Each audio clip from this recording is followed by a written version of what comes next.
கர்த்தருடைய பரிசுத்த நாமத்திற்கு மகிமை உண்டாவதாக. இந்த நாளிலே இயேசு கிறிஸ்துனுடைய உயிர்த்தெழுதலும் அவருடைய பரமேறுதலை குறித்து இன்று தியானிக்கவிருக்கிறோம். கிறிஸ்துவினுடைய வாழ்க்கையிலே 4 அற்புதங்களை தொகுத்து சொல்லலாம். 1, கிறிஸ்துவின் பிறப்பு. 2, அவருடைய உயிர்த்தெழுதல். 3, அவருடைய பரமேறுதல். 4, அவருடைய 2ஆம் வருகை. இவைகளில் 3ஆம் அற்புதத்தினை குறித்து இன்று தியானிக்கவிருக்கிறோம். அவருடைய பரமேறுதல். கிறிஸ்துவின் பரமேறுதல் என்பது நம்முடைய கர்த்தராகிய இயேசு கிறிஸ்து இப்பூமியை விட்டு பரலோகத்திற்கு சென்ற செய்தியினை கூறுகிறது. கிறிஸ்து தம் தாழ்மையிலே ஒரு பாலகனாக இந்த பூமியிலே வந்தார். ஆயினும் இப்பூமியை விட்டு பரலோகத்திற்கு செல்லும் போது வெற்றியின் வேந்தனாக வெற்றி வாகை சூடி மகாராஜாவாக பரலோகத்திற்கு சென்றார். பரலோகத்திற்கு சென்ற தேவன் தம்முடைய ஊழியத்தை அங்கேயும் நிறைவேற்றிக் கொண்டிருக்கிறார்.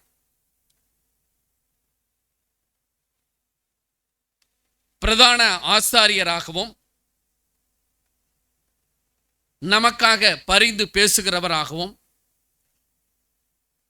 ராஜாவாகவும் அங்கே அமர்ந்து ஆட்சி செய்து கொண்டிருக்கிறார்.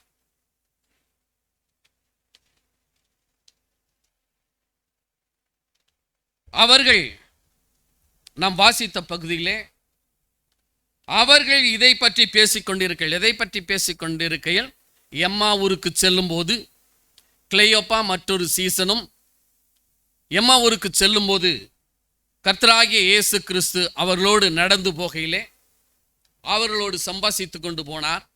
அங்கே அப்பத்தை பிட்கும் பொழுது அவருடைய கண்கள் திறக்கப்பட்டு இவர் மேசியா உயிரோடு எழுந்து விட்டார் என்பதை குறித்து அவர்கள் மத்தியிலே சம்பாசித்து கொண்டிருக்கிற வேளையிலே அப்படி பேசிக்கொண்டிருக்கையில் இயேசுதாமே அவர்கள் நடுவே நின்று உங்களுக்கு சமாதானம் என்றார்.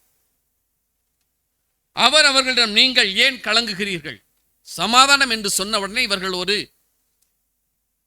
அதாவது ஆவியை காண்கிறவர்களாகவும் திடுக்கிட்டு பயந்து நிற்கும் பொழுது அவர் அவர்களை நோக்கி நீங்கள் ஏன் கலங்குகிறீர்கள்? உங்கள் இதயங்களில் சந்தேகம் கொள்ளுகிறது என்ன? என் கைகளையும் கால்களையும் வந்து பாருங்கள். நானே என்று என்னை தொட்டுப்பார். ஏனென்றால் என்னிடம் இருக்கிறது போல மாம்சமும் எலும்பும் ஒரு ஆவிக்கு இராதே என்று சொல்லி அவர்களை கையை நீட்டி என்னை தொட்டு பாருங்கள் என்று சொல்லி சொன்னார். அவர்கள் சந்தோஷத்தினாலே நம்ப மறுத்து ஆச்சரியப்பட்டு கொண்டிருக்கையில் அவர் அவர்களிடம் உங்களிடம் சாப்பிட ஏதாவது இருக்கிறதா என்று சொல்லி கேட்கும் பொழுது அவர் பொரித்த மீனையும் தேன்கூட்டு துணிக்கைகளையும் கொடுத்தார்கள். அவர்கள் முன்பாக அவர் சாப்பிட்டார். பின்பு அவர் அவர்களை நோக்கி மோசேயின் பிரமாணங்களிலும் தீர்க்கதரிசியின் ஆகமங்களிலும் சங்கீதங்களிலும் என்னை குறித்து எழுதியிருக்கிறவைகள் நிறைவேற வேண்டுமே, அனைத்தையும் நிறைவேற்ற வேண்டும் என்றும் நான் உங்களோடு இருந்தபோது நான் உங்களிடத்திலே சொல்லவில்லையா? இவையாவும்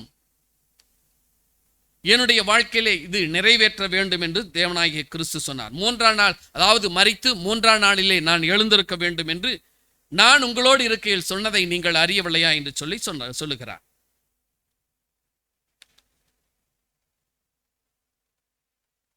இந்த உயிர்த்தெழுதலை குறித்து எருசலேம் தொடங்கி உலகம் முழுவதும் எனக்கு சாட்சிகள் நீங்கள்தான் என்றும் என் பிதாவின் வாக்குத்தத்தம் பெற்ற அந்த பரிசுத்த ஆவியானவர் உங்களிடத்தில் வரும் வரை நீங்கள் என்ன செய்யுங்கள்? எருசலேமிலே தங்கி இருங்கள் என்று சொல்லி சொல்லப்பட்ட நிகழ்வுதான் நாம் வாசித்த பகுதி. அப்படி அடுத்த பகுதி பரமேறுதல். அவர் அவர்களை பெத்தனியா வரை அழைத்து சென்று கைகளை உயர்த்தி அவர்களை ஆசீர்வதித்தார். அவர் அவர்களை ஆசீர்வதித்த போது அவர்களை விட்டு பிரிந்து பரலோகத்திற்கு எடுத்துச் செல்லப்பட்டார். அவர்கள் மிகவும் சந்தோஷப்பட்டு தேவாலயத்திற்கு வந்து அனுதினமும் தேவனை புகழ்ந்து பாடி மகிழ்ந்து துதித்தார்கள். 36வது வசனம் வாசிங்கள். 36.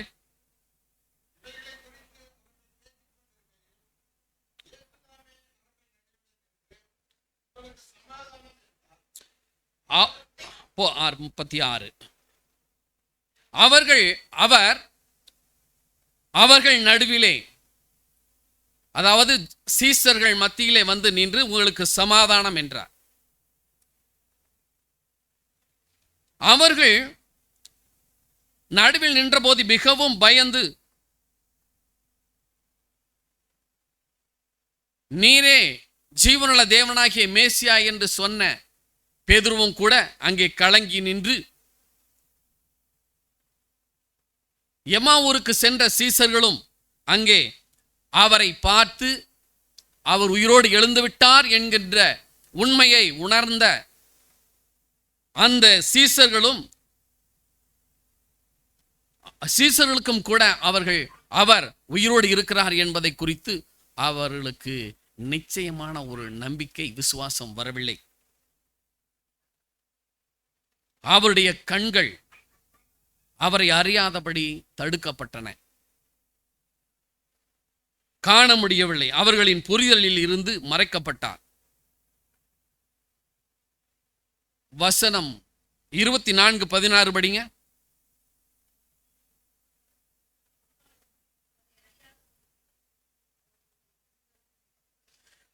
எம்மாவூருக்கு சென்ற சீசர்களுக்கு ஆனாலும் அவர்கள் அறியாதபடிக்கு அவருடைய கண்கள் மறைக்கப்பட்டிருந்தன.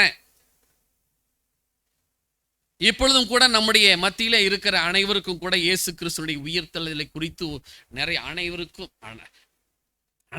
அல்ல, அநேகருக்கு சந்தேகம் இருக்கிறது.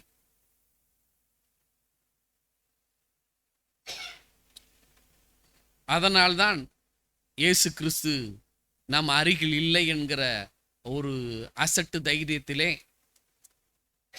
தங்கள் இஷ்டம் போல மனம் போன போக்கிலே போய்கொண்டு கிறிஸ்துவ ஜீவியத்தை விட்டு, ஆவிக்குரிய வாழ்க்கையை விட்டு வழி விலகி செல்கிறார்கள்.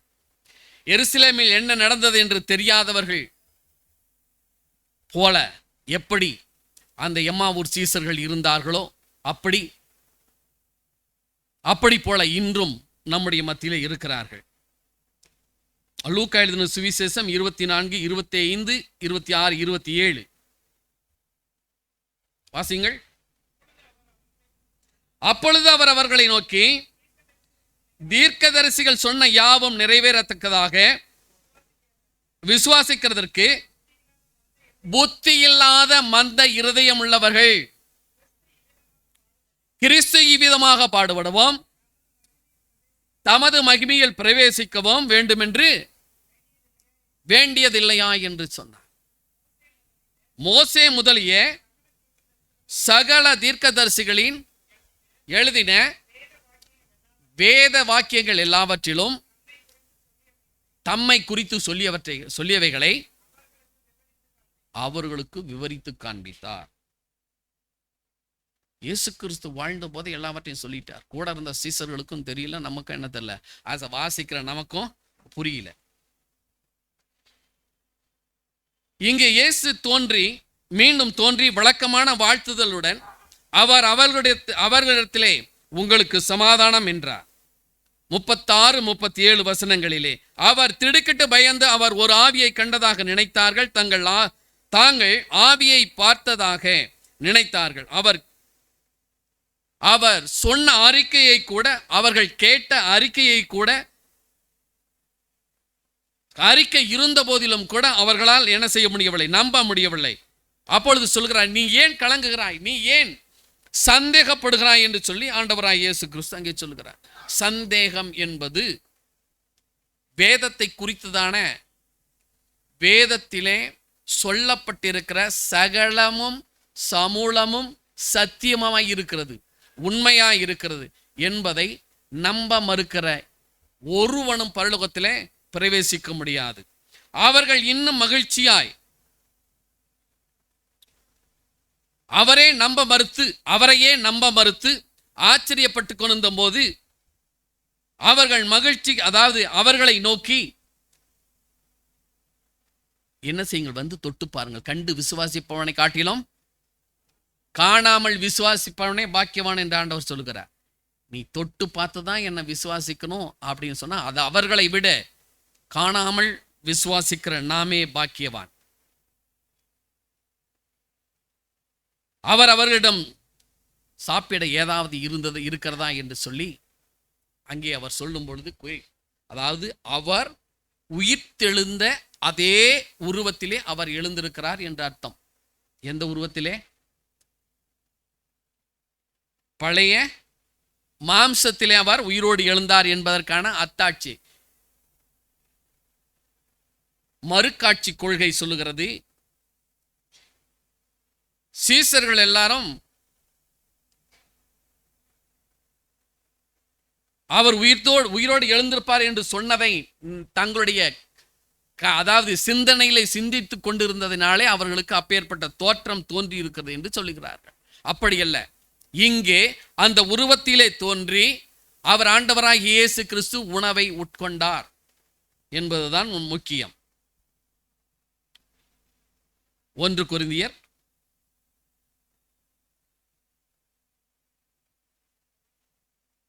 15:5-8 வரை.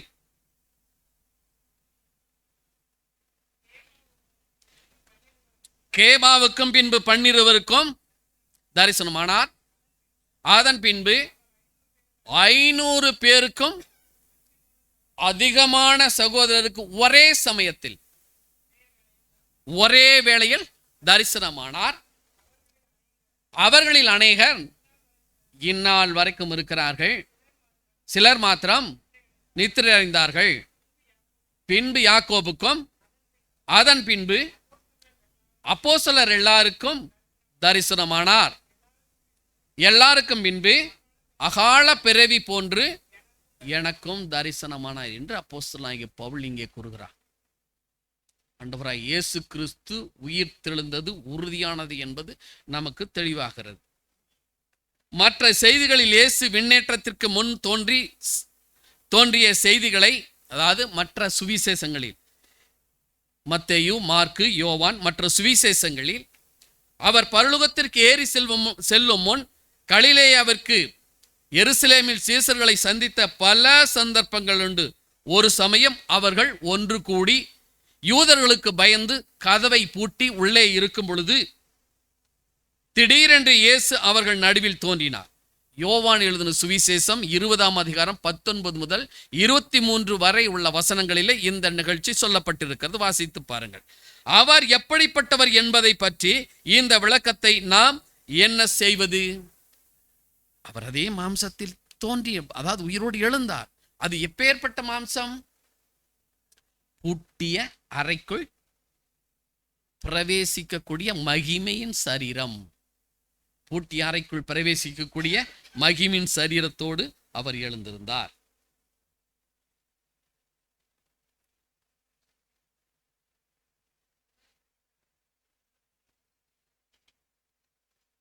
அநேகர் என்ன சொன்னாங்க? அண்ணாவும் காய்ப்பாவும் சேவர்களுக்கு பணம் கொடுத்து அவர் நாங்கள் உறங்கிக் கொண்டிருக்கும் போது உடலை சீசர்கள் திருடிக்கொண்டு சென்று விட்டார்கள் என்று சொல்லி ஒரு தவறான வதந்திகளை பரப்பிவிட்டார்கள். அதன் மத்தியிலே ஆண்டவராகிய இயேசு கிறிஸ்து உயிரோடு எழுந்து சீசர்களுக்கு மாத்திரமல்ல, ஒரே சமயத்தில் 500 பேருக்கும் மேற்பட்டவர்களுக்கு காட்சி கொடுத்தார். வெளிப்படையான இடைநிறுத்தம் இங்கே இருக்கிறது. வியத்தகு மாற்றங்கள் நிகழ்ந்தன. அவர் எழுப்பப்பட்ட சரீரம் ஒரு மகிமைப்படுத்தப்பட்ட சரீரம், ஒரு பரலோக சரீரம். அவர் கல்லறைக்குள் எடுத்து சென்ற உடலில் இருந்து கணிசமான உடல் அதே ஒரே மாதிரியாக இருந்தாலும் வித்தியாசமாக இருந்தது. அது எவ்வளவு வித்தியாசமானது என்று நமக்கு என்ன செய்ய முடியாது, யூகிக்க முடியாது. ஆனால் 1 கொரிந்தியர் 15 அது விவரிக்கப்பட்டுள்ளது. அது இன்னும் மனித உடலாகவே இருந்தது. அது இன்னும் மனித பண்புகளை கொண்டிருந்தது. ஒரே நேரத்தில் சேலத்திலும் சென்னையிலும் ஒரே நேரத்தில் டெல்லியிலும், அதே நேரத்தில் டெல்லியிலும், அதே நேரத்தில் அமெரிக்காவிலும், அதே நேரத்தில் இஸ்ரேலிலும் இருக்கக்கூடிய சரீரம். அப்பேற்பட்ட பண்பினை கொண்ட அந்த சரீரத்தை அவர் பெற்றுக்கொண்டிருந்தார். அது இன்னும் மனித பண்புகளை கொண்டிருந்த ஒரே நேரத்தில் இவ்வளவு இடங்களில் தோன்றக்கூடிய இடங்கள், அதாவது பண்பினை அவர் பெற்றிருந்தார். அப்பேற்பட்ட சரீரத்தை அவர் உயிரோடு எழும்போது பெற்றிருந்தார். அவரது உடல் இன்னும் பரலோகத்திற்கு எடுத்து செல்லப்படவில்லை. ஆனாலும் அப்போஸ்தலன் பவுல் 1 கொரிந்தியரில் எழுதுகிறார், ஆனால் இறந்தவர்கள் எப்படி உயிர்ப்பிக்கப்படுவார்கள் என்று, எப்படிப்பட்ட உடலுடன் வருவார்கள் என்று, இறந்தவர்களின் உயிர்த்தெழுதலும் அப்படித்தான். விதைக்கப்பட்டது அழியக்கூடியதாக விதைக்கப்பட்டது, எழுப்பப்பட்டவை அழியாததாய் எழுந்தது. அதாவது அவமதிப்பில் விதைக்கப்படுகிற அந்த சரீரம் மகிமையில் எழுப்பப்படுகிறது. அது பலவீனத்தில் விதைக்கப்படுகிறது, அது அதிகாரத்தில் உயிர்ப்பிக்கப்படுகிறது என்று 1 கொரிந்தியர் 15 அதிகாரம் 35 மற்றும் 42 முதல் 44 வசனங்களிலே இது சொல்லுகிறது. அதை வாசிங்கள் பார்ப்போம். 15:35.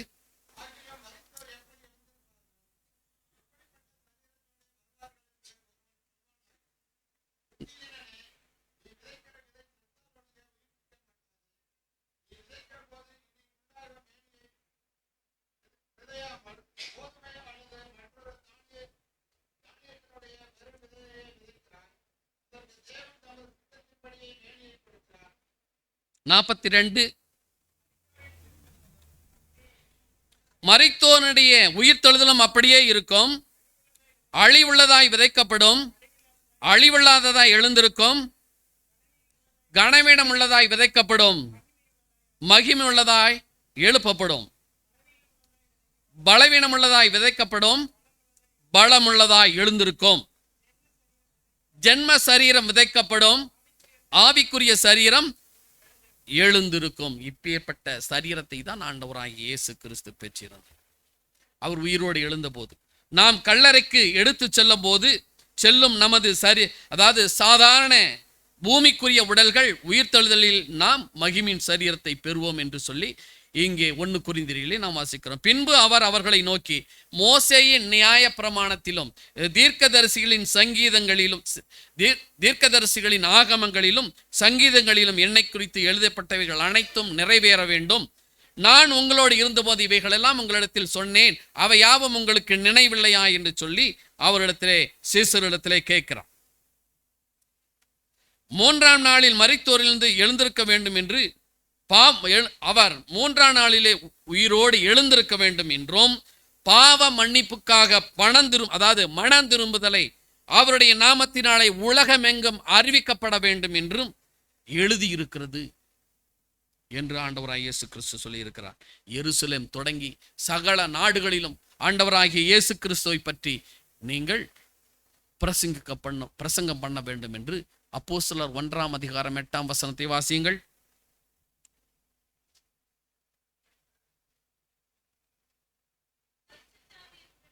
பரிசுத்த ஆவி உங்களிடத்தில் வரும்போது நீங்கள் பலனடைந்து எருசலேமிலும் யூதேயா முழுவதிலும் சமாரியாவிலும் பூமியின் கடைசி பரியந்தம் எனக்கு சாட்சிகளாய் இருப்பீர்கள் என்று சொல்லி அங்கே ஆண்டவர் சொல்லுகிறார்.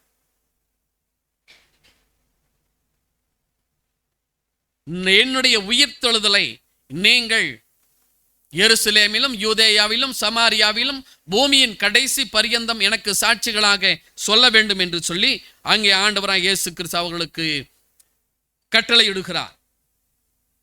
எருசலேமிலே தொடங்கப்பட்ட சுவிசேஷம் இன்று உலகம் முழுக்க அப்போஸ்தலர்களால் எடுத்து செல்லப்பட்டிருக்கிறது. இந்த விஷயங்களில் நிகழ்ந்து, அதாவது இந்த உயிர்த்தெழுதலானது ஒரு விபத்து அல்ல, அது ஒரு முன்னேற்பாடு. இது ஒரு it is not a accident. இது விபத்து அல்ல, இது முன் ஏற்பாடு என்று சொல்லி தீர்க்கதரிசிகளில் மேசியாவை குறித்தும் மோசேயினால் மேசியாவை பற்றியும் சங்கீதங்களிலே சொல்லப்பட்ட மேசியாவை பற்றியும் ஒவ்வொரு நிலையிலும் ஒவ்வொரு நிகழ்வும் நடக்க வேண்டும் என்று ஆண்டவராகிய இயேசு கிறிஸ்து இங்கே சொல்லியிருக்கிறார். இறையாண்மையுள்ள கடவுளின் கட்டளைப்படியே ஒவ்வொரு நிகழ்வும் நடந்தேறுகிறது என்று சொல்லி அங்கே சொல்லியிருக்கிறார். இது ஆண்டவராகிய இயேசு கிறிஸ்துனுடைய உயிர்த்தெழுதல். ரோமர் 8ஆம் அதிகாரம் 10ஆம் அதிகாரம் 9-10 வசனங்களிலே என்னவென்றால், கர்த்தராகிய இயேசுவை நீ உன் வாயினாலே அறிக்கையிட்டு தேவன் அவரை மரித்தோரில் இருந்து எழுப்பினார் என்று உன் இருதயத்தில் விசுவாசித்தால் நீ ரட்சிக்கப்படுவாய். நீதி உண்டாக இருதயத்தில் விசுவாசிக்கப்படும், ரட்சிப்புண்டாக வாயினாலே அறிக்கை பண்ணப்படும். ஆண்டவராகிய இயேசு கிறிஸ்து உயிரோடு தேவன் எழுப்பினார் என்று உன் இருதயத்தில் விசுவாசித்தால் மாத்திரமே நீ ரட்சிக்கப்படுவாய். பாவத்தின் தண்டனையில் இருந்து நீ விடுதலை செய்யப்படுவாய். இல்லையேல் பாவத்தின் தண்டனையில் இருந்து நீ என்ன செய்ய முடியாது. பாவத்தின் சம்பளம் மரணம், அதாவது பாவத்தின் கூலி. நாம் செய்த பாவத்தின் ஒவ்வொரு கூலியையும் அதற்கு ஈடாக மரணத்தை பெற்றுக்கொள்கிறோம். அதிலிருந்து தேவன் விடுதலை செய்ய வேண்டுமானால் கர்த்தராகிய இயேசு கிறிஸ்து, கர்த்தராகிய தேவன் இயேசுவை மரித்தோரில் இருந்து எழுப்பினார் என்று உன் இருதயத்தில் விசுவாசித்தால் நீ ரட்சிக்கப்படுவாய். நீதி உண்டாக உன் இருதயத்தில் விசுவாசிக்கப்படும், ரட்சிப்புண்டாக உன் வாயினாலே அறிக்கை பண்ணப்படும். இந்த அறிக்கையை நீ செய்ய வேண்டும். இரண்டாவதாக அவருடைய பரமேறுதல். அவர்களை பெத்தனியா வரை அழைத்து சென்று கைகளை உயர்த்தி அவர்களை ஆசீர்வதித்தார். அவர்களை ஆசீர்வதித்த போது அவர்களை விட்டு பிரிந்து பரலோகத்திற்கு எடுத்துச் செல்லப்பட்டார். 50 மற்றும் 51ஆம் வசனங்களிலே இந்த நிகழ்ச்சி சொல்லப்பட்டிருக்கிறது. ஒரு சில வார்த்தைகளால் லூக்கா தனது நற்செய்தியின் முடிவில் இயேசு கிறிஸ்து பரலோகத்திற்கு ஏறினதை குறித்து சொல்லுகிறார். அதாவது முதலாம் தொகுதியாகிய லூக்கா எழுதின சுவிசேஷத்தின் கடைசி பகுதியிலே அவருடைய பரமேறுதலை குறித்து அங்கே லூக்கா பதிவு செய்திருக்கிறார். இந்த சுருக்கமான கூற்றை அவருடைய 2ஆம் தொகுதியான வால்யம், செகண்ட் வால்யம் அப்போஸ்தலர் நடபடிகள் 1ஆம் அதிகாரத்திலே துவக்கத்திலே அதை கொண்டு வந்து நிறுத்துகிறதை நாம் வாசிக்கிறோம். அவர் இவற்றை சொன்னபோது அவர் பார்த்து கொண்டிருக்கையில், 1ஆம் அதிகாரம் 8-9 வசனங்கள் வாசிங்கள். பரிசுத்த ஆவி உங்களிடத்தில் வரும்போது நீங்கள் பலனடைந்து எருசலேமிலும் யூதேயா முழுவதிலும் சமாரியாவிலும் பூமியின் கடைசி பரியந்தம் எனக்கு சாட்சிகளாய் இருப்பீர்கள். இவைகளை அவர் சொன்ன பின்பு அவர்கள் பார்த்து கொண்டிருக்கையில் உயரே எடுத்துக்கொள்ளப்பட்டார். அவர்களுடைய கண்களுக்கு மறைவாக ஒரு மேகத்தின் மீது அவர் எடுத்துக்கொள்ளப்பட்டார். அது ஒரு சாதாரண மேகம் இல்ல. இப்ப இருக்கிற இதெல்லாம் மழை பொழியுதில்ல, இந்த மேகம் அல்ல. அதுதான் ஷெக்கினா குளோரி, ஷெக்கினா மேகம். மனுஷகுமாரன் பரலோகத்திற்கு உயர்த்தப்பட்ட போது அவர் மகிமையின் மேகத்தின் மீது ஏறி சென்றார். அவர் போகையில் அவர்கள் வானத்தை அண்ணாந்து பார்த்து கொண்டிருக்கையில் இதோ வெள்ளை வஸ்திரம் தரித்த 2 மனிதர்கள் அவர்களை நோக்கி, கலிலேயராகிய மனுஷரே, ஏன் வானத்தை அண்ணாந்து பார்த்து கொண்டிருக்கிறீர்கள்? எப்படி மேகத்தின் மீது எடுத்துக்கொள்ளப்பட்டாரோ அப்படியே திரும்பவும் மேகத்தின் மீது வருவார் என்று சொல்லி அவர்களுக்கு ஆறுதலையும் உற்சாகத்தையும் தூதர்களால் சொல்லப்பட்டது. 10 மற்றும் 11 வசனங்கள் வாசிங்க.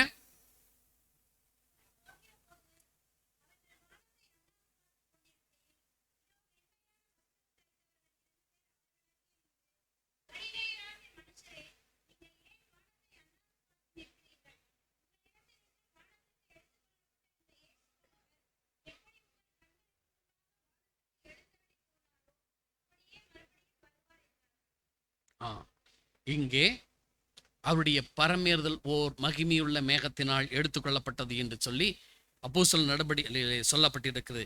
நீ என்ன செய்து கொண்டு இருக்கிறாய்? மேகங்களை ஏன் அண்ணாந்து பார்த்து கொண்டு இருக்கிறாய்? சென்றவர் திரும்பவும் வரப்போகிறார். நீங்கள் ஒரு பெரிய தொலைநோக்கி, அதாவது மிகவும் சக்தி வாய்ந்த தொலைநோக்கியை கொண்டு அவர் சொர்க்கத்திற்குள் நுழைவதை காணலாம் என்று அப்பொழுது பார்த்தாலும் கூட என்ன செய்ய முடியாது? உன்னால் அதை காண முடியாது. ஏனென்றால் அது வானத்தையும் பூமியையும் பிரிக்கும் புவியியல் விஷயம் அல்ல. இது ஒரு பரிணாம வேறுபாடு. இன்னும் அவர் புறப்படுவதை அவர்கள் பார்த்து கொண்டிருக்கையில் அவருடைய மகிமையான புறப்பாட்டில் அவரை பற்றி சிறிய பார்வை இங்கே நாம் காணலாம். மத்தேயு எழுதின சுவிசேஷம் 17ஆம் அதிகாரம் 5ஆம் வசனம்.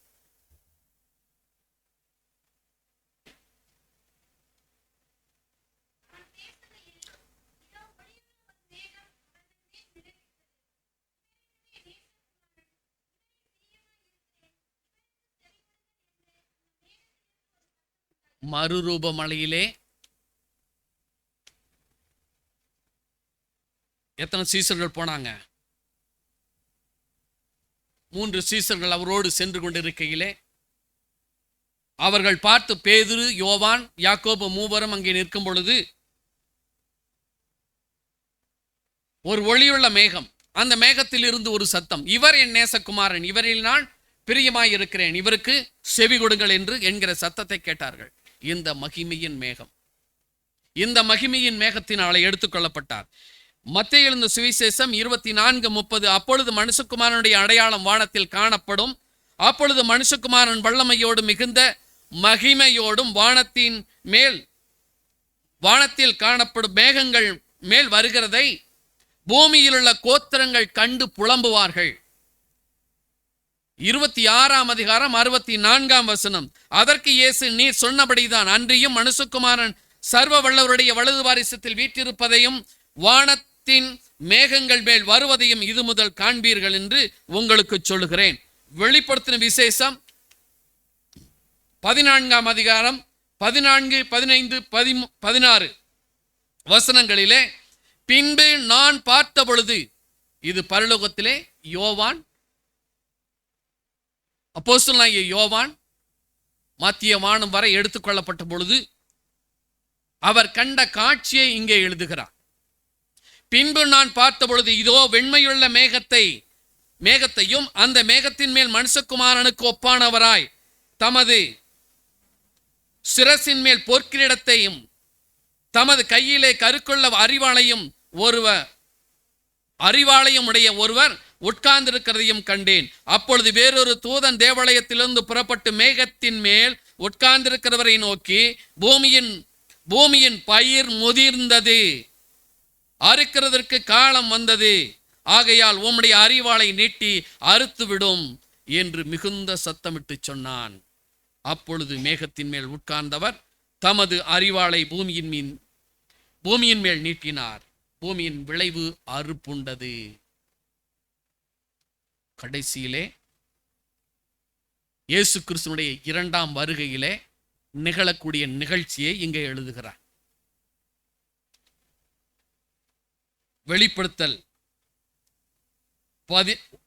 வெளிப்படுத்தின விசேஷம் 1ஆம் அதிகாரம் 7ஆம் வசனம். இதோ மேகங்களுடனே வருகிறார், கண்கள் யாவும் அவரை காணும், அவரை குத்தினவர்களும் அவரை காண்பார்கள், பூமியின் கோத்திரங்கள் எல்லாரும் அவரை பார்த்து புலம்புவார்கள். 1 தெசலோனிக்கேயர் 4ஆம் அதிகாரம் 17ஆம் வசனத்திலே, பின்பு உயிரோடு இருக்கும் நாமும் கர்த்தருக்கு எதிர்கொண்டு போக மேகங்கள் மேல் அவர்களோட ஆகாயத்தில் எடுத்துக்கொள்ளப்பட்டு இவ்விதமாய் எப்பொழுதும் கர்த்தருடனே கூட இருப்போம். மகிமையின் மேகத்தினாலே நாமும் எடுத்துக்கொள்ளப்படுவோம் என்கிற நம்பிக்கையையும் இங்கே தேவனால் கொடுக்கப்பட்டிருக்கிறது. இயேசு பரலோகத்திற்கு ஏறி செல்வார் என்று முன்னரே சொல்லியிருந்தார். அவர் அந்த கணிப்பு செய்த விதத்தில் விசித்திரமான ஒன்றை நாம் கவனிக்க வேண்டும். வானத்திலிருந்து இறங்கினவரை தவிர, யோவான் எழுதின சுவிசேஷம் 3ஆம் அதிகாரம் 13ஆம் வசனம், பரலோகத்திலிருந்து இறங்கினவரும் பரலோகத்தில் இருக்கிறவருமான மனுஷகுமாரனே அல்லாமல் பரலோகத்திற்கு ஏறினவன் ஒருத்தனும் இல்லை என்று சொல்லுகிறான். நாம் பழைய ஏற்பாட்டில் வாசிக்கிறோம். ஏனோக்கு ஆதியாகமம் 5ஆம் அதிகாரம் 24ஆம் வசனத்திலே அவர் எடுத்துக்கொள்ளப்பட்ட விதத்தை குறித்து சொல்லுகிறார். ஏனோக்கு தேவனுடைய சஞ்சரித்துக் கொண்டிருக்கையில் காணப்படாமற் போனான். தேவன் அவனை எடுத்துக்கொண்டார். எலியாவை குறித்து ராஜாக்கள் 2 ராஜாக்கள் 2:11 மற்றும் 12 வசனங்களிலே சொல்லப்பட்டிருக்கிறது. எலியா எடுத்துக்கொள்ளப்பட்டதை நாம் அறிவோம். பழைய ஏற்பாட்டு பரிசுத்தவான்கள் ஆபிரகாமின் மடியிலும் பரதீசிலும் கொண்டு செல்லப்பட்டதை நாம் அறிவோம். லூக்கா எழுதின சுவிசேஷம் 16:22. இயேசு மேலே சென்றது போல அவர்களும் ஏறினார்கள். பரலோகத்திற்கு ஏறிய எல்லா வகையான பழைய ஏற்பாட்டு பரிசுத்தவான்களும் அங்கே இருக்கிறார்கள். ஆனால் இங்கே இயேசு பரலோகத்திலிருந்து இறங்கினவரை தவிர யாரும் பரலோகத்திற்கு ஏறுவதில்லை என்று சொல்லியிருக்கிறார். அப்படி என்றால் இவர்கள் எங்கே இருக்கிறார்கள்? இங்கே பழைய ஏற்பாட்டு விசுவாசிகள்.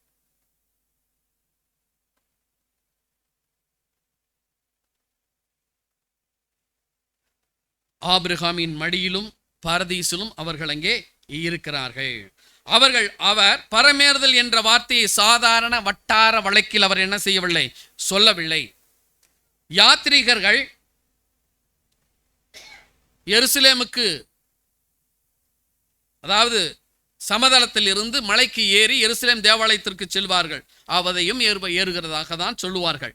ஆனால் இங்கே எருசலேமுக்கு ஒரு திருவிழாவிற்கு சென்றால் அங்கேயும் அதாவது எருசலேம் தேவாலயத்திற்கு ஏறின என்றுதான் சொல்லுவார்கள். ஆனால் இங்கே அவர் இயேசு கிறிஸ்து ஒரு சிறந்த முக்கியமான ஒரு நல்ல வினைச்சொல்லை அங்கே பயன்படுத்தி இருக்கிறார்.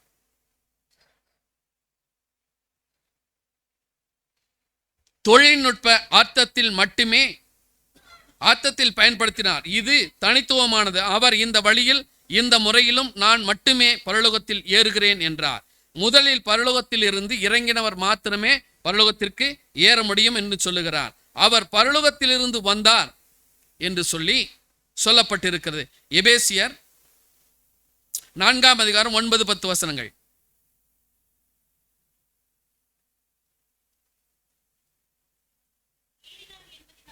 ஏறினார் என்பதினாலே அவர் அதற்கு முன்னே பூமியின் தாழ்விடங்களிலே இறங்கினார் என்று விளங்குகிறதல்லவா?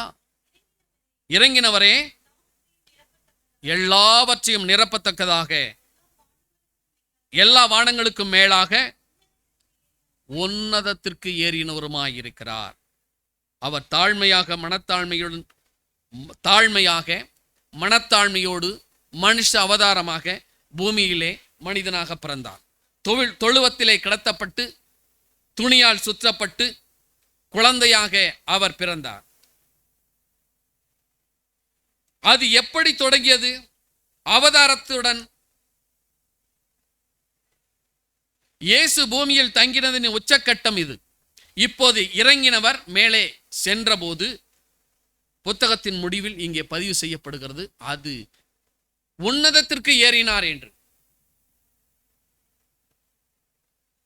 பரதீசு ஆபிரகாம் மடி என்று சொல்லப்படுகிறது.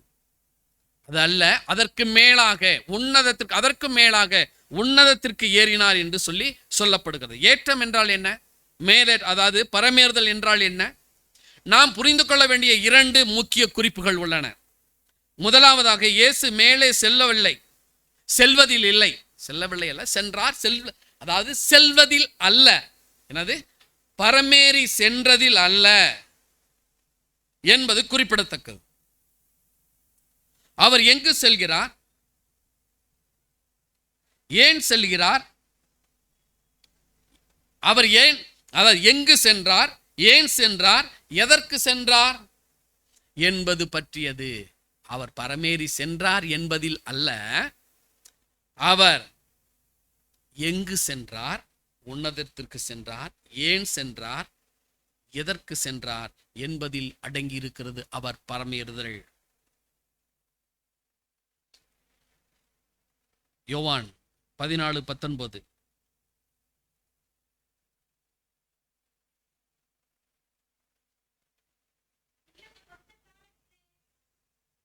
இன்னும் கொஞ்ச காலத்திலே உலகம் என்னை காணாது, நீங்களோ என்னை காண்பீர்கள். நான் பிழைக்கிறபடியினால் நீங்களும் பிழைப்பீர்கள். உலகம் காணாதுன்னா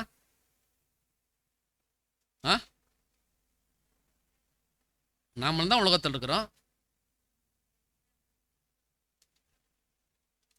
நீங்கள் என்று பிரத்யேகமாக சீசர்களை பற்றி சொல்லும் பொழுது, நீங்கள் என்று சொல்லும் பொழுது, நீங்கள் என்னை காண்பீர்கள், பரலோகத்துக்கு வருவீங்க. ஆனால் உலகம் என்னை காணாது. அதான் சொல்றாரு, உலக சிந்தனை என்னவா? தேவனுக்கு விரோதமானது, பகை. மாம்ச சிந்தை அதாவது தேவனுக்கு விரோதமான பகை. அதான் உலக சிந்தனமா. உலக சிந்தனை உள்ள மனிதர்கள் தேவனை பார்க்க முடியாது. அவங்க யாரை தான் பார்க்க முடியும்? சாத்தானை தான் பார்க்க முடியும். ஏன் பரதீசிற்கு சென்றார்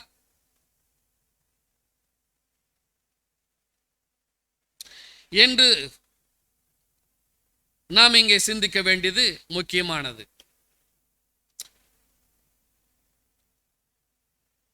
ஏனென்றால் அவர் எங்கு செல்கிறார்? உன்னதத்திற்கு, வானங்களுக்கு மேலாக உன்னதங்களுக்கு செல்கிறார். தனது முடிசூட்டு விழாவிற்காக செல்கிறார். எதற்கு? ராஜாவாக தனது முடிசூட்டு விழாவிற்காக சென்று கொண்டிருந்தார். பிரபஞ்சத்தின் மிக உயர்ந்த அரசியல் அலுவலமான இந்த உலகத்தில் செய்த அலுவலில் இருந்து விடுபட்டு தேவன் பரலோகத்தின் அதிகாரத்திற்கு ஆட்சி அமரும்படியாக ராஜாவாக அங்கே சென்றார். ஆனால் இந்த தேர்தலில் அவர் வெற்றி பெற்று ராஜாதி ராஜாவாக அவர் பரமேறி சென்றிருக்கிறார், உன்னதத்திற்கு சென்றிருக்கிறார். வல்லமையுள்ள கர்த்தராகிய ஆண்டவர் ஆட்சி செய்கிறார். இயேசு விண்ணேற்றத்திற்கு அவரது முடிசூட்டு விழாவிற்கு செல்கிறார். ராஜாக்களின் ராஜாவாக இருக்கிறார். இதுவரை இருந்த சிறந்த ராஜா மட்டுமல்ல, மற்ற எல்லா ராஜாக்களுக்கெல்லாம் ராஜாவாகவும் மற்ற எல்லா பிரபுக்களுக்கெல்லாம் ஆண்டவராகவும் இருக்கிறார். மேலும் வானாதி வானங்களும் பூமியும் அவருக்கு, எல்லா வானங்களிலும் பூமியும் அவருக்கு எல்லா அதிகாரமும் சகல அதிகாரமும் பிதாவினாலே கொடுக்கப்பட்டிருக்கிறது.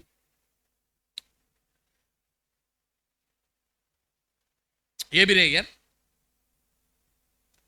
6ஆம் அதிகாரம் 19ஆம் வசனம் 20ஆம் வசனம்.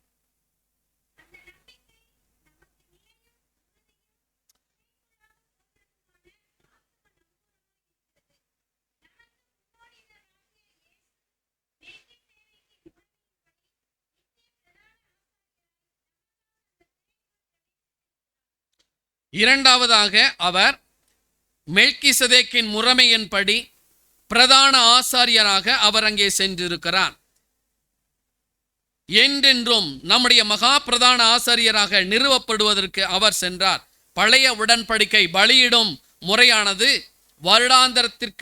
வருடத்திற்கு ஒரு முறை பாவ நிவாரண நாள், அதாவது யோம் கிப்போர் என்கிற நாளிலே, அந்த நாளை மையமாக கொண்டு ஒரே நபர் மகா பரிசுத்த ஸ்தலத்திற்கு சென்று பாவ நிவர்த்தி செய்வார்.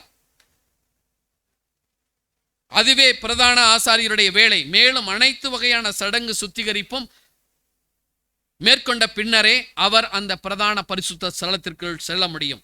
நூற்றாண்டுகளாக வெவ்வேறு நபர்கள் பிரதான ஆசாரியர்களாக இருந்து நிறைவேற்றி வந்த அந்த பணியை தேவனாகிய இயேசு கிறிஸ்துதாமே தம்முடைய ஒரே பரிசுத்த பலியாக தம்மை ஒப்பு கொடுத்து மகா பிரதான பரிசுத்த ஸ்தலத்திற்குள் பிரவேசித்து ராஜாவாக நம்மை ஆட்சி செய்யவும் பிரதான ஆசாரியராக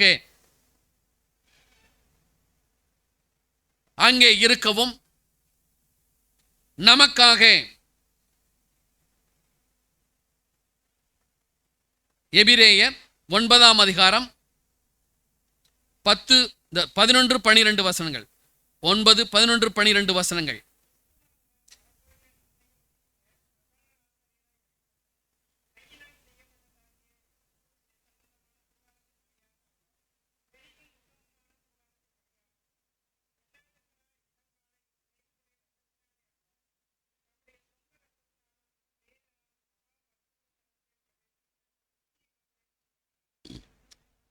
மிருகங்களினுடைய இரத்தத்தினாலே அல்ல, தம்முடைய சொந்த இரத்தத்தினாலே. நாம 4 காரியம் பார்த்தோம். ஞாபகம் இருக்குங்களா? இயேசு கிறிஸ்துனுடைய பரிசுத்தத்தை, எப்படி பரிசுத்தமான இரத்தம் என்று. 1, அவருடைய பிறப்பிலே பிறப்பு பரிசுத்தமானது. 2,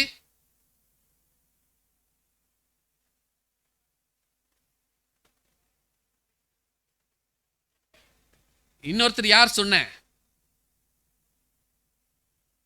பிலாத்து. இந்த நீதிமானுடைய குற்றப்பழிக்கு நான் பாத்திரன் அல்ல என்று நீங்களே பார்த்துக் கொள்ளுங்கள் என்று சொல்லி கையை கழுவி விட்டு விட்டார்.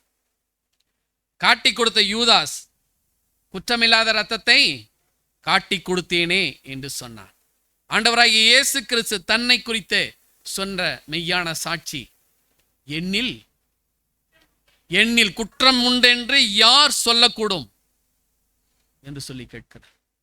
பரிசுத்தமான, தன்னுடைய பரிசுத்தமான இரத்தத்தினாலே இவைகளெல்லாம் நிறைவேற்றி. அந்த 9வது வசனத்தை வாசிங்க, இந்த 12வது வசனத்தை.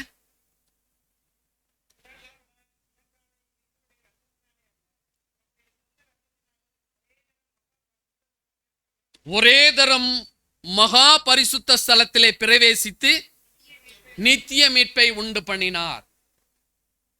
நித்திய மீட்பை உண்டு பண்ணி பரலோகத்திற்கு சென்றிருக்கிறார் பிரதான ஆசாரியராக.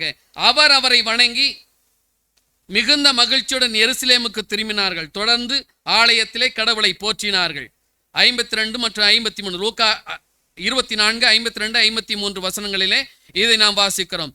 எப்பொழுது சீடர்கள் இறுதியாக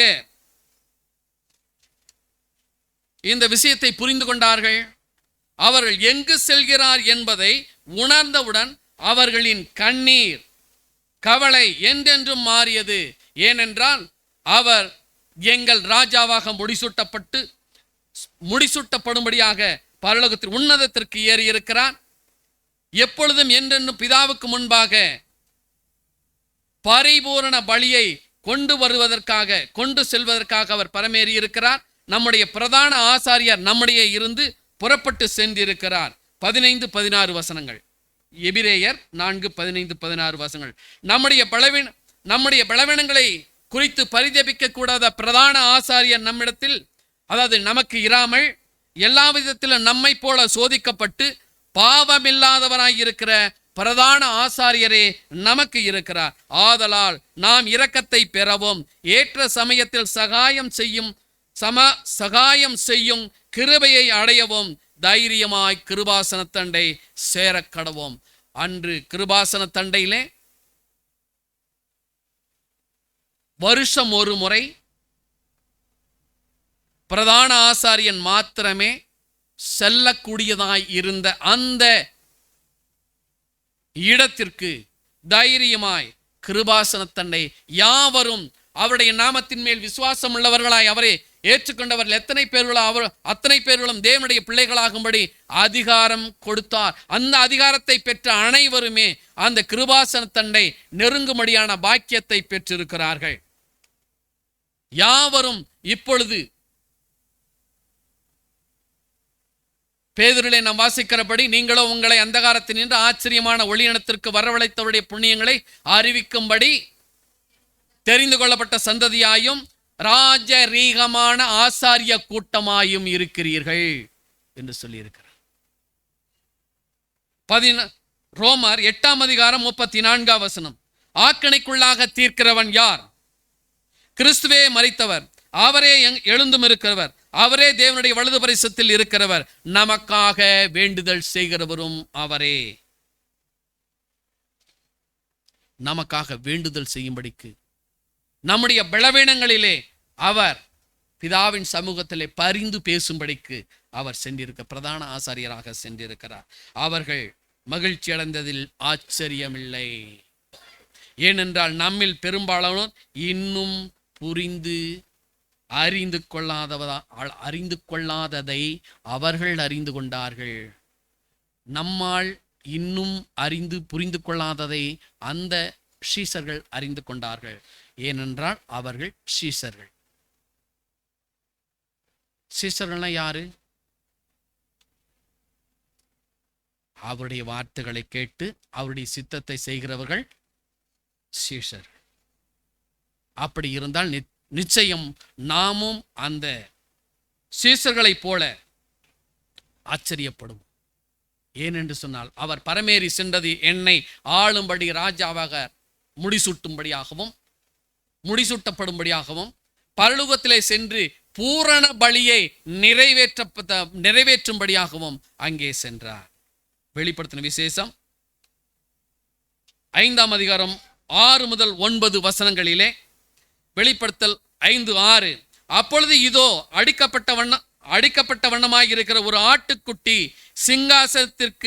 சிங்காசனத்திற்கும் 4 ஜீவன்களுக்கும் மோப்பர்களுக்கும் மத்தியிலே நிற்க கண்டேன் என்று சொல்லி யோவான் இங்கே கூறுகிறார். 7, அந்த ஆட்டுக்குட்டியானவர் வந்து சிங்காசனத்தின் மேல் உட்கார்ந்தவருடைய வலது கரத்தில் இருக்கிற புஸ்தகத்தை வாங்கினார். அந்த புஸ்தகத்தை அவர் வாங்கின போது அந்த 4 ஜீவன்களும் 24 மூப்பர்களும் தங்கள் சுரமண்டலங்களையும் பரிசுத்தவான்களுடைய ஜெபங்களாகிய தூபவர்க்கத்தால் நிறைந்த பொற்கலசங்களையும் பிடித்துக்கொண்டு ஆட்டுக்குட்டியானவருக்கு முன்பாக வணக்கமாய் விழுந்து, தேவரீர் புஸ்தகத்தை வாங்கவும் அதன் முத்திரையை உடைக்கவும் பாத்திரராயிருக்கிறீர். ஏனெனில் நீர் அடிக்கப்பட்டு சகல கோத்திரங்களையும் பாசைக்காரர்களிலும் ஜனங்களிலும் ஜாதியாரிடமிருந்து எங்களை தேவரீருக்கென்று உம்முடைய இரத்தத்தினாலே மீட்டு கொண்டீர் என்று சொல்லி பாடினார்கள். பைபிள், அதாவது வேதாகமத்திலே மீட்பின் வரலாற்றை நீங்கள் பார்த்தால் ஒவ்வொரு முறையும் கடவுள் தம்முடைய மக்களுக்கு ஒரு புதிய மற்றும் வலிமையான மீட்பின் வேலையை செய்தார். அந்த வேலையை செய்த வேளையிலே ஒவ்வொருவரும் அங்கே பாடலை பாடுவதை காண்கிறோம். யாத்திராகமம் 15ஆம் அதிகாரம் 1ஆம் வசனத்திலே, நான் கர்த்தரை பாடுவேன், குதிரையும் அதன் யுத்த வீரனையும் கடலிலே சங்கரித்தவரை துதிப்பேன் என்று சொல்லி யாத்திராகமத்திலே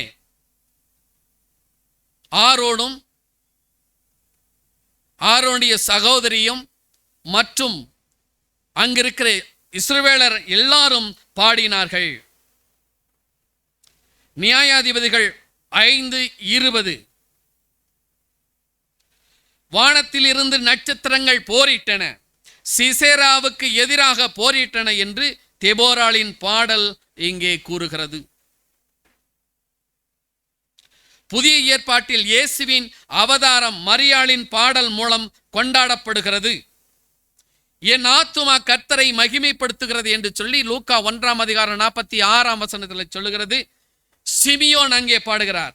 22ஆம் அதிகாரம் 28 முதல் 32 வசனங்களிலே சிமியோன் இந்த ரட்சிப்பை என் கண்கள் கண்டதே என்று சொல்லி அவர் அங்கே பாடுகிறார். அவர் மீட்பின் ஒவ்வொரு வேளையிலும் இங்கே துதியின் பாடல் தொனிக்கிறது. இங்கே எல்லா மகான்களின் பாடல்களை பார்க்கிறோம். இயேசுவின் திருமணத்தை முன்னிட்டு ஒரு புதிய பாடல் வந்துள்ளது. மேலறையில் இயேசு, அப்பா, உலகம் தோன்றுவதற்கு பிதாவே, உலகம் தோன்றுவதற்கு முன் நான் உம்மிடம் இருந்த மகிமையால் உமது முன்னிலையில் என்னை மகிமைப்படுத்தும் என்று யோவான் எழுதின சுவிசேஷம் 17:5 சொல்லியிருக்கிறார் என்று செபித்தார். விண்ணேற்றத்தில் இயேசு வீட்டிற்கு வந்தார். புனிதர்களின் ஜெபங்கள் ஒரு புதிய பாடலை உச்சரித்தன. சுருளை எடுத்து அதன் முத்திரையை உடைக்க தகுதியுள்ளவர் ஆண்டவராகிய இயேசு என்று பாடல் அங்கே தொனித்தது. உங்கள் இரத்தத்தால் ஒவ்வொரு கோத்திரத்திலும் இருந்து ஜனங்களை ரட்சித்தீர் என்கிற பாடல் அங்கே பாடப்பட்டது. பல்வேறு மொழிகளையும் தேசத்தையும் உடைய மக்களை, ஜனங்களை நீர் ரட்சித்தீர் என்கிற பாடல் அங்கே வெளிப்படுத்தப்பட்டது.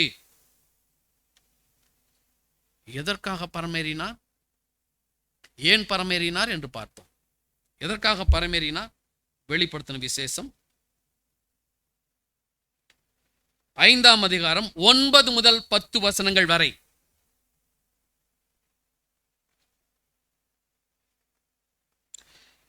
தேவரீர் புஸ்தகத்தை வாங்கவும் அதன் முத்திரையை உடைக்கவும் பாத்திரராயிருக்கிறேன். ஏனெனில் நீர் அடிக்கப்பட்டு பாவிகளுக்காக, பாவிகளின் தண்டனைக்காக அடிக்கப்பட்டு சகல கோத்திரங்களிலும் பாசைக்காரரிலும் ஜனங்களிலும் ஜாதிகளிலும் இருந்து எங்களை தேவனுக்கென்று உம்முடைய இரத்தத்தினாலே மீட்டு கொண்டே. வசனம் 10, எங்கள் தேவனுக்கு முன்பாக எங்களை ராஜாக்களும் ஆசாரியர்களுமாக்கினேன். எங்களை ராஜாக்களும் ஆசாரியர்களுமாக மாற்றியிருக்கிறார். நாங்கள் பூமியிலே அரசாளுவோம் என்று புதிய பாட்டை பாடினார்கள். வெளிப்படுத்தின விசேஷம் 5:11-12. பின்னும் நான் பார்த்தபோது சிங்காசனத்தையும் ஜீவன்களையும் மூப்பர்களையும் சூழ்ந்திருந்த அநேக தூதர்களுடைய சத்தத்தை கேட்டேன். அவருடைய இலக்கம் 10,000 10,000 இருந்தது. அவர்களும் மகா சத்தமிட்டு அடிக்கப்பட்ட ஆட்டுக்குட்டியானவர்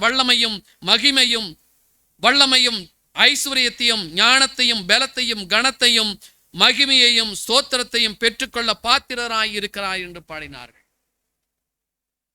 13,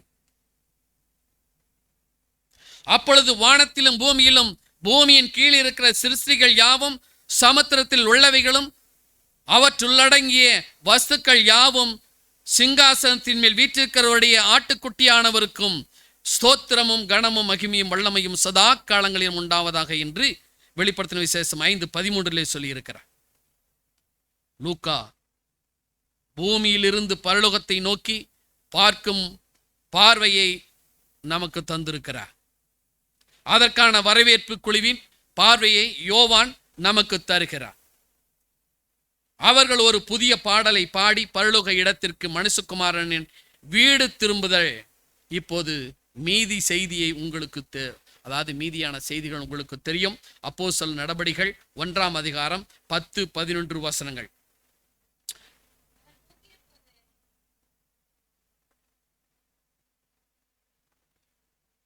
வாசிங்க.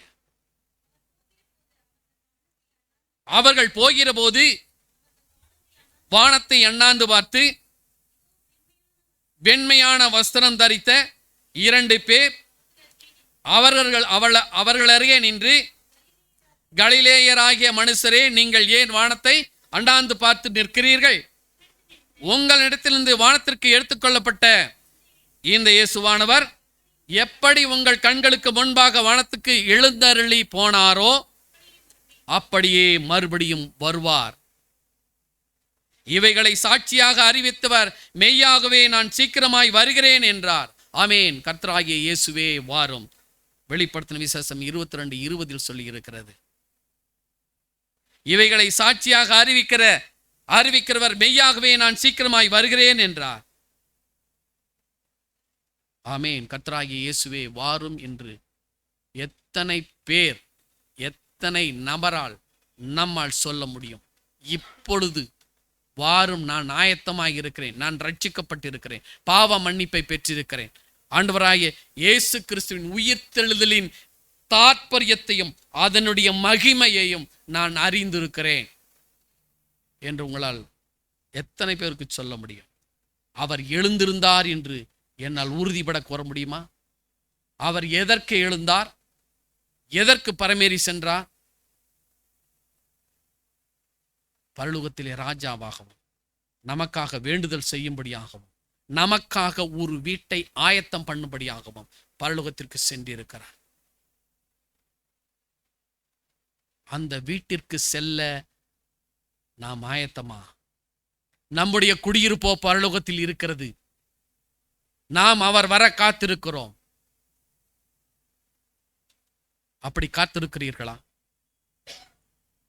அவருடைய வருகைக்காக காத்திருப்போம். கர்த்தர் நம்மை ஆசீர்வதிப்பாராக.